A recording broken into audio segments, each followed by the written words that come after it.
हरे कृष्ण अनंत भक्ति सुधा चैनल आपण मानू अनेक अनेक नमस्कार। आसतु आज यही गप माध्यम सुशिक्षा चैनल रे सुनिबा एक चित्त न छाड़ा भली गोटे सुंदर गप साधु सेवा शिरच्छेदी किभली जड़े भक्त साधुंकर सेवा करने निजर शिर को छेदन कर देती। आज यही सुंदर गल्पर आम शुणा एवं शिखिबा। जड़े भक्त थिले तांकर नाम विश्वंभर, तांकर स्त्री रेवती आउ पुओ रघुनाथ ढेंकानाल रे वास करुथिले। भगवानकर भक्त अति गरीब सकाळु हेले भगवान नाम धरी भिक्षार बाहरी जाती। भगवान चरण निजक समर्पण कर देती। भगवान चरण निजक समर्पण करी यथा लाभ संतोष रही जहा आगत हुए ताहा खाई पी जीवन धारण करती। आउ साधु सेवारे सदा सर्वदा मग्न थांते। ये देह साधु सेवा बिनु बंची न पारे मोर तनु। ये देह साधु सेवा बिनु बंची न पारे मोर तनु। अतएव जे साधु संग करी साधु सेवा करी तांकर जीवन को बीते चली थांती। तांकर अतीव चरित्र सुंदर चरित्र वैष्णव चरित्र। दिनकर घटना से ग्राम रे किछि साधु आसी पहुँचती तीर्थयात्रा जीवापाई। बाटरे ठीक एंकरी घर पाखरे संध्या हो जाइछि। 4-5 जन साधु विश्वंभर घरर अतिथि होइचंती।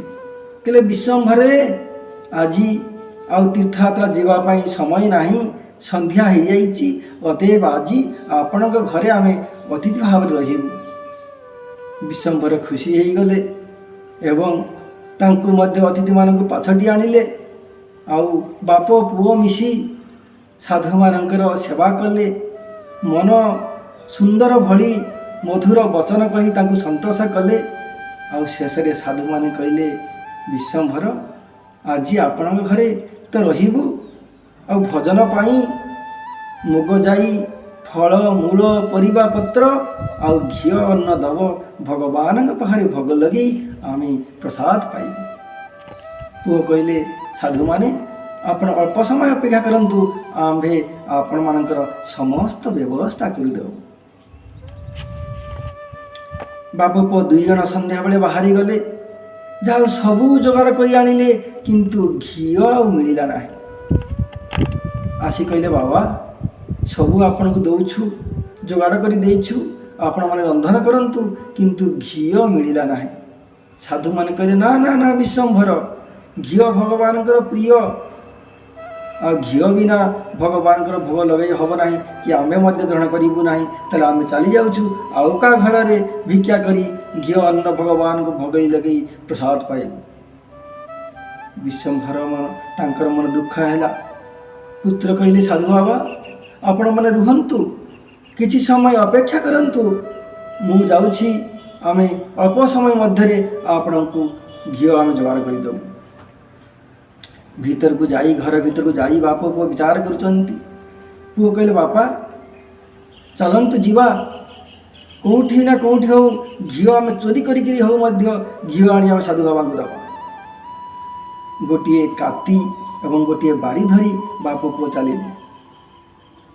पुओ कौन करिछि ना गोटे बड़ घर लोक देखी तांकर घरे सिंधु काटी करी पुओ से घर मध्य प्रवेश करिछि।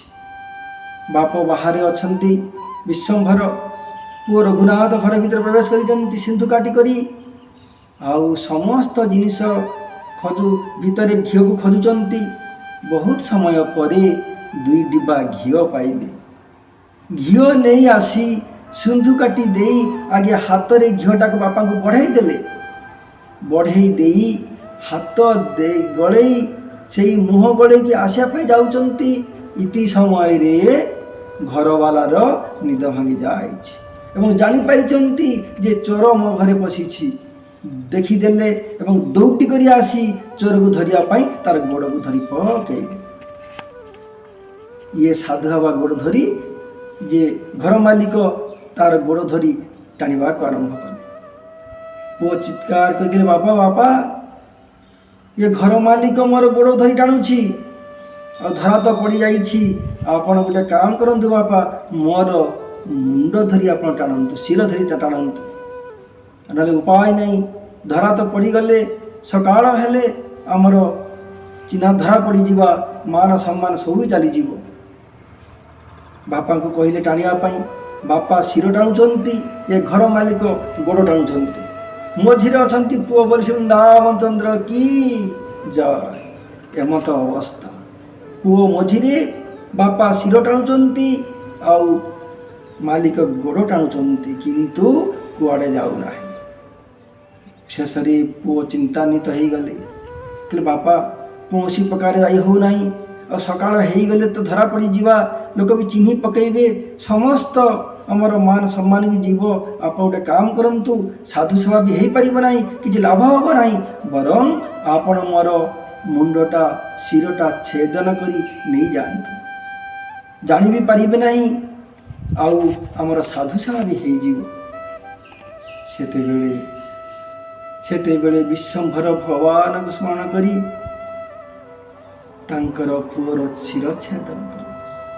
ସୁଖ ଦୁଃଖର ଠାକୁର ତୁ କାଳିଆ କାଳିଆ, ହସ ଲୁହର ଠାକୁର ତୁ କାଳିଆ କାଳିଆ, ଜୀବନେ ମରণে ମୋ ଠାକୁର ହୋଇଥା, ହସ ଲୁହର ଠାକୁର ତୁ କାଳିଆ କାଳିଆ। ବୋଲ ବୃନ୍ଦାବନ ଚନ୍ଦ୍ର କି ଜୟ। ଭଗବାନଙ୍କୁ ସ୍ମରଣ କରି ବିଶ୍ୱମ୍ଭର ସେ କାତିରେ ପୁତ୍ରର ଶିରକୁ ଛେଦନ କରି କାଖରେ ଜାକି ଘରକୁ ବାହୁଡ଼ି ଆସିଲା। ସ୍ତ୍ରୀକୁ ସମସ୍ତ କଥା କହି ମୁଣ୍ଡଟି ଧରେଇ ଦେଲା। ଆଉ ସ୍ତ୍ରୀ କହିଲେ, ଯାଅ ଘିଅ ଦେଇ ଶୀଘ୍ର ସାଧୁଙ୍କର ସେବା କର। ଏପଟେ ତ ସାଧୁ ସେବା ହେଇଗଲା, ସେପଟେ ଘର ମାଲିକ ସେ ଯେଉଁ ଲୋକର ଚୋର ତ ନୁହେଁ, ସାଧୁ ରଘୁନାଥ ତାର ଗୋଡ଼ ଧରି ଟାଣିଛି। ଟାଣିଦେଲା ପରେ ମୁଣ୍ଡ ବିହୀନ ଶରୀର, ଲୋକମାନେ ଜମା ହେଇଗଲେ, ବହୁତ ଲୋକ। ଆଉ ଶେଷରେ ଯେ ମୁଣ୍ଡ ନାହିଁ, ଶିର ନାହିଁ, ତାଙ୍କର ଦେହକୁ କେହି ଚିହ୍ନି ପାରିଲେ ନାହିଁ। କାହାର ଦେହ କେହି ଜାଣିପାରିଲେ ନାହିଁ। ଅନେକ ଲୋକ ଜମା ହେଇଛନ୍ତି। ସାଧୁଙ୍କର ଏପଟେ ତ କଥା ଗଲା, ସେପଟେ ସାଧୁଙ୍କର ସେବା ହେଇଯାଇଛି। ସାଧୁମାନେ ଆନନ୍ଦରେ ସନ୍ତୁଷ୍ଟରେ ମାନେ ଭଜନ କରି ସେଇ ବିଶ୍ୱମ୍ଭର ଘରୁ ଆସୁଛନ୍ତି। ଆଉ ସାଧୁ ସେବା କରି ବିଶ୍ୱମ୍ଭର ସାଧୁଙ୍କୁ ବାଟେଇ ଦେବା ପାଇଁ ତାଙ୍କର ପଛପଟେ ଚାଲିଛନ୍ତି। ଚିନ୍ତା କଲେ, କିଛି ବାଟ ସାଧୁଙ୍କୁ ବିଦାୟ କରିଦେଇ କାଖରେ ଜାକି ପୁତ୍ରର ମୁଣ୍ଡକୁ ନେଇ ଚାଲିଛନ୍ତି। ସେଇ ବାଟରେ ଫେରିଲା ବେଳେ ମୁଣ୍ଡଟାକୁ ଫୋପାଡ଼ି ଦେଇ ଆସିଲେ। କିଛି ବାଟ ଯାଇଛନ୍ତି, ସାଧୁ କହିଲେ, ବିଶ୍ୱମ୍ଭର, ନା ପ୍ରଭୁ, ନା ମୁଁ ଦେଖୁଛି, କାଲି ଦେଖିଥିଲି ତୁମର ପୁତ୍ର ରଘୁନାଥ ବହୁତ ଆମର ସେବା କରିଥିଲା, ତୁମର ପୁତ୍ର କାହିଁ ତାକୁ ଦେଖାଅ, ନ ଦେଖାଇଲେ ଆମେ ଯିବୁ ନାହିଁ। ଯେତେବେଳେ ସାଧୁମାନେ ଏ କଥା କହିଛନ୍ତି, ବିଶ୍ୱମ୍ଭରର ଆଖିରୁ ଦର ଦର ଲୁହ ଗଡ଼ି ଝଡ଼ି ପଡ଼ିଛି। କାନ୍ଦି କାନ୍ଦି ସାଧୁ ବାବାଙ୍କୁ ସମସ୍ତ କଥା କହିଛନ୍ତି। ସମସ୍ତ କଥା ଆଦ୍ୟରୁ ପ୍ରାନ୍ତ ପର୍ଯ୍ୟନ୍ତ, ଯେ ଘିଅ ପାଇଁ ଯାଇ ଧରା ପଡ଼ି ମୁଁ ତାର ଶିରକୁ ନେଇ ଆସିଛି। ଶିରକୁ ସାଧୁ ବାବାଙ୍କୁ ଦେଖେଇଲେ। কৃষ্ণ প্রেমময়ী রাধা, রাধা প্রেমময় হরি, কৃষ্ণ প্রেমময়ী রাধা, রাধা প্রেমময় হরি, জীবনে নিধনে নিত্যং রাধা কৃষ্ণ গতির মম, রাধা কৃষ্ণ গতির মম। ବିଶ୍ୱମ୍ଭର କାନ୍ଦି କାନ୍ଦି ସାଧୁଙ୍କ ଚରଣରେ ସମସ୍ତ କଥା କହିଲେ। ସାଧୁମାନେ ଆଶ୍ଚର୍ଯ୍ୟ ହେଇଗଲେ। ଆଉ ଶେଷରେ କହିଲେ ହେ ବିଶ୍ୱମ୍ଭର, ଧର୍ମ ଯଦି ଥାଏ, ଏ ଜଗତ ଯଦି ଭଗବାନଙ୍କର ଇଚ୍ଛା ଚାଲୁଥାଏ, ତେବେ ଆମେ କହୁଛୁ ତୁମର ପୁତ୍ର ବଞ୍ଚି ଉଠିବ, ଚାଲ କେଉଁ ଜାଗାକୁ ଯିବା। ସେତେବେଳେ ବିଶ୍ୱମ୍ଭରକୁ ନେଇ ସାଧୁମାନେ ଯେଉଁ ଜାଗାରେ ଲୋକମାନେ ଜମା ହେଇଛନ୍ତି, ଯେ ଶିର ନଥିବା ପିଣ୍ଡ ପାଖରେ ଯାଇ ପହଞ୍ଚିଲେ ଏବଂ ଇଏ ପୁତ୍ରର ମୁଣ୍ଡକୁ ନେଇ ଶିରରେ ଯୋଡ଼ି ଦେଇ ତାଙ୍କର କମଣ୍ଡଳର ଜଳ ଗୋବିନ୍ଦାୟ ନମଃ କହି ଧର୍ମକୁ ସାକ୍ଷୀ ରଖି ଭଗବାନଙ୍କର ଭରସାରେ ଯେତେବେଳେ କମଣ୍ଡଳର ଜଳ ଛିଞ୍ଚି ଦେଇଛନ୍ତି, ପୁତ୍ର ବଞ୍ଚି ଉଠିଛନ୍ତି ବୋଲି ବୃନ୍ଦାବନ ଚନ୍ଦ୍ର କି ଜୟ। ମୁଁ ତ ବଡ଼ ଦେଉଳର ପାରାରେ, ନୀଳ ଚକ୍ର ମୋର ଆସରା। ଅତଏବ ଦେଖନ୍ତୁ କିଭଳି ସାଧୁଙ୍କର ସେବା ପାଇଁ ଭକ୍ତ ତାଙ୍କର ଶିରକୁ ମଧ୍ୟ ଛେଦନ କରିଦେଇଛନ୍ତି, ଦିଗ୍ଧା କରିନାହାନ୍ତି। ଅତଏବ ଧର୍ମ ଜୀବନରେ, ସାଧୁ ଜୀବନରେ ଦୁଃଖ କଷ୍ଟ ପରୀକ୍ଷା ଅନେକ ଆସିବ, କିନ୍ତୁ ମନେ ରଖିବାକୁ ପଡ଼ିବ ଧର୍ମର ଜୟ ଅବଶ୍ୟମ୍ଭାବୀ। ହୁଏତ ପ୍ରଥମରେ ଦୁଃଖ ଆସିପାରେ, କଷ୍ଟ ଆସିପାରେ, ବହୁତ ପରୀକ୍ଷା ଦେବାକୁ ପଡ଼ିଥାଏ। ଦେଖନ୍ତୁ ନା, ପଞ୍ଚୁ ପାଣ୍ଡବ ଦ୍ରୌପଦୀଙ୍କୁ କେତେ ପରୀକ୍ଷା ଦେବାକୁ ପଡ଼ିଛି, କିନ୍ତୁ ମନେ ରଖିବା ଅବଶ୍ୟ ଧର୍ମର ଜୟ ଶେଷରେ ନିଶ୍ଚିତ। ଦୁର୍ଯ୍ୟୋଧନ କେତେ ଅନ୍ୟାୟରେ କେତେ କ'ଣ କରିଛି, କିନ୍ତୁ ଜୀବନରେ ଶାନ୍ତି ପାଇଛି? ଶାନ୍ତି ପାଇନାହିଁ। ଯିଏ ଧର୍ମରେ ଅଛି ତାର ଶାନ୍ତି ସଦା ସର୍ବଦା। ଲୁଣ ଭାତ ଖାଇଲେ ବି ଶାନ୍ତି, ଆଉ ପଖାଳ ଖାଇଲେ ବି ଶାନ୍ତି, ଶାଗ ଭାତ ଖାଇଲେ ବି ଶାନ୍ତି, ଟଙ୍କାଟେ ଥିଲେ ବି ଶାନ୍ତି। ଆଉ ଅଧର୍ମର ଥିଲେ କୋଟିପତି ହେଲେ ବି ଅଶାନ୍ତି, ଅନେକ ବ୍ୟାଙ୍କ ବାଲାନ୍ସ ଥିଲେ ବି ଅଶାନ୍ତି, ଗାଡ଼ି ଘୋଡ଼ା ଥିଲେ ବି ଅଶାନ୍ତି। ଯେତେ ତାଲା ସେତେ ଜାଲା ବୋଲି ବୃନ୍ଦାବନ ଚନ୍ଦ୍ର କି ଜୟ। ଯେତେ ତାଲା ଖସେଇବା ସେତେ ଜାଲା ଆମର ଖସିବ। ହରେ କୃଷ୍ଣ। ଅତଏବ ଭକ୍ତମାନେ, ବନ୍ଧୁମାନେ, ଯଦି ଏ ମୋର ଯେ ୟୁଟ୍ୟୁବ୍ ଚ୍ୟାନେଲ୍ ଅନନ୍ତ ଭକ୍ତି ସୁଧା ଭଲ ଲାଗୁଥାଏ, ତେବେ ଆଜି ହିଁ ସେୟାର କରି କମେଣ୍ଟରେ ଲେଖି ମୋର ମନକୁ ଉତ୍ସାହ କରାନ୍ତୁ, ଉତ୍ସାହ ବଢ଼ାନ୍ତୁ।